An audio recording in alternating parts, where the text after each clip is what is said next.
Selamat datang dalam A Moment with God. Kiranya setiap kita menikmati momen indah bersama Tuhan melalui firman-Nya yang membawa kita mengalami sukacita dan pengharapan di dalam Kristus Yesus. Let us take a moment with God.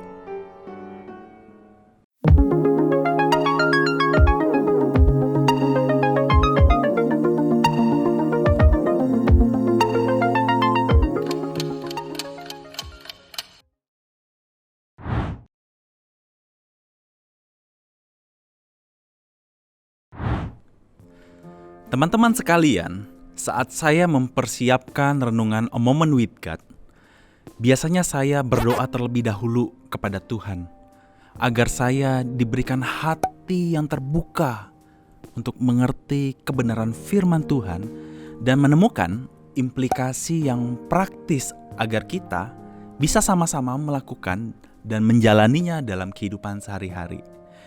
Sebetulnya kalau disuruh ngomongin tugas seorang hamba, bagi saya tidak begitu sulit untuk dibahas. Karena saya juga seorang hamba Tuhan.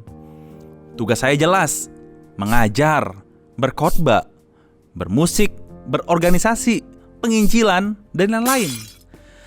Lebih 5 tahun pengalaman saya di tengah pelayanan tentu memberikan pembelajaran-pembelajaran yang begitu berharga tentunya.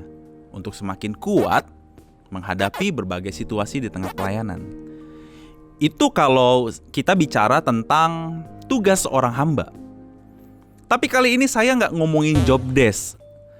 Kali ini saya juga nggak ngomongin tugasnya itu ngapain aja. Tapi kali ini saya mau bicara tentang bagaimana hati seorang hamba yang sesungguhnya. Sesuatu yang tidak terlihat dengan kasat mata, tidak dapat diukur dengan kesuksesannya selama melayani, apakah itu sudah sejalan dengan hatinya di hadapan Tuhan. Jangan-jangan ya, alasan pelayanan itu hanya mencapai agenda pribadi. Jangan-jangan kelihatan baik-baik di tengah pelayanan, ternyata dia punya skandal. Jangan-jangan pelayanan itu sesungguhnya ia tidak tahu sedang melayani siapa. Oleh karena itu teman-teman sekalian, kita akan mencari tahu jawaban melalui kehidupan seorang raja yang bernama Salomo. Seperti apa sih hati seorang hamba dan bagaimana seorang hamba yang hidupnya dipakai Tuhan di tengah pelayanan. Teman-teman sekalian, kalau kita perhatikan bersama-sama di dalam 1 Raja-Raja 3 ayat 9, maka berikanlah kepada hambamu hati yang faham, menimbang perkara untuk menghakimi umatmu dengan dapat membedakan antara yang baik dan yang jahat. Sebab siapa yang sanggup menghakimi umatmu yang sangat besar ini? Dalam bacaan kita, Allah melakukan sesuatu pekerjaan menurut Salomo, dia tidak akan sanggup lakukan.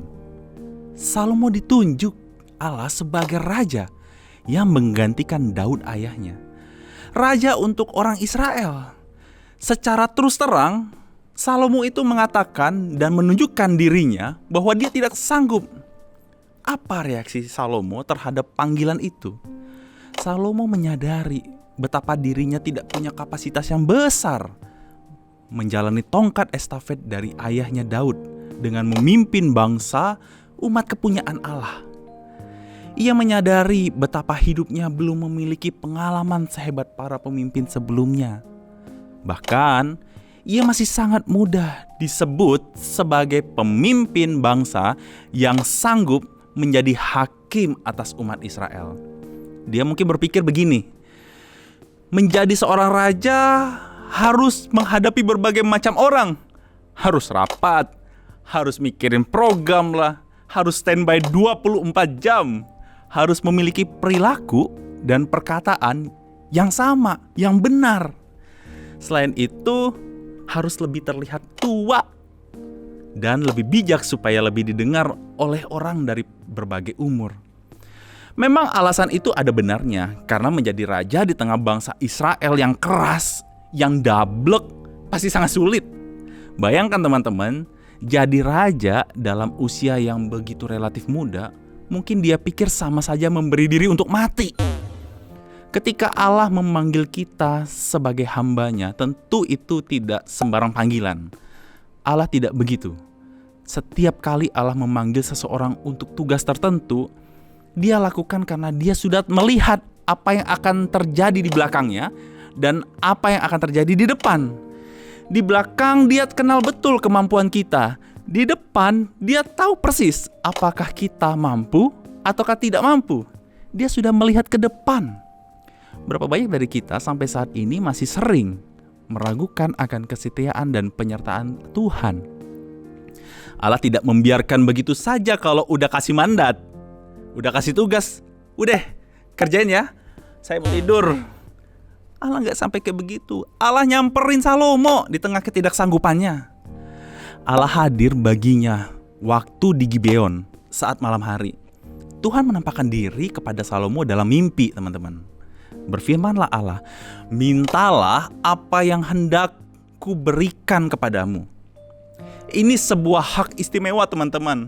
Bagi Salomo, dia tidak akan menyia-nyiakan kesempatan itu. Dia langsung to the point. Berikan aku hati yang paham. Kurang paham apa sih Salomo? Sudah mendapatkan briefing dari bapaknya sebelum ia harus menjadi pemimpin. Tapi ini lebih penting, teman-teman, dari sekedar briefing buat kita menerima tugas yang baru. Bentuk apapun di tengah pelayanan kita, baik di tengah pekerjaan ataupun studi kita. Memohon kepada Tuhan agar diberikan hati yang paham, teman-teman. Paham setiap hidup yang kita jalani ada dalam rencana dan kendali Tuhan.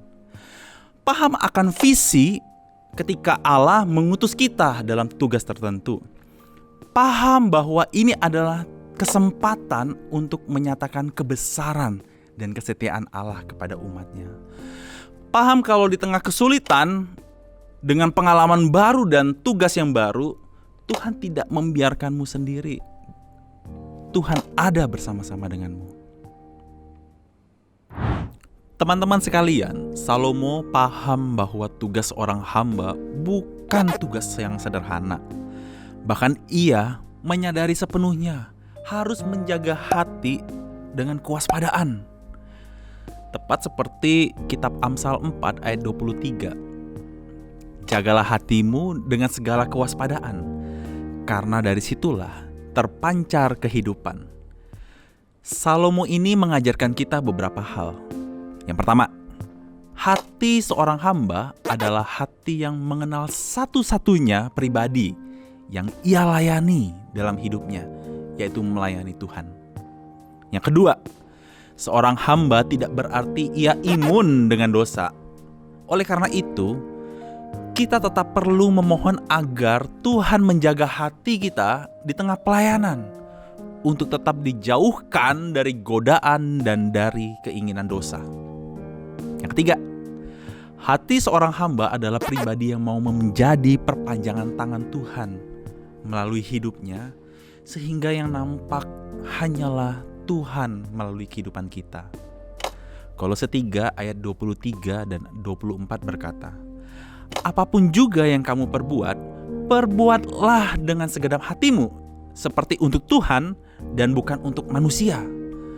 Kamu tahu bahwa dari Tuhanlah kamu akan menerima bagian yang ditentukan bagimu sebagai upah. Kristus adalah Tuhan dan kamu adalah hambanya. Tuhan memberkati kita sekalian.